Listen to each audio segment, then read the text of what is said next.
Hey everyone, welcome back to TV Fix. Using the remote control, press the settings button, gear icon, on your Vizio TV.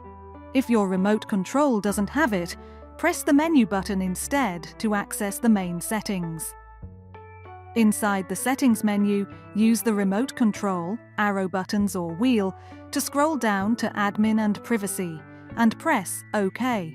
On older TVs, use the remote control to go to System instead. With the remote control, scroll through the menu until you find Updates, then press OK on the remote control to enter the update section. The TV will ask for confirmation. Using the remote control, select Yes and press OK to allow the TV to search, download and install updates. The Vizio TV will start updating. During this process, do not use the remote control or unplug the TV, as it will download and install the software and then restart automatically.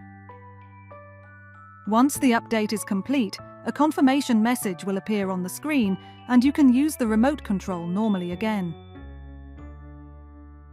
That's it for today's tutorial. Thanks for watching TV Fix.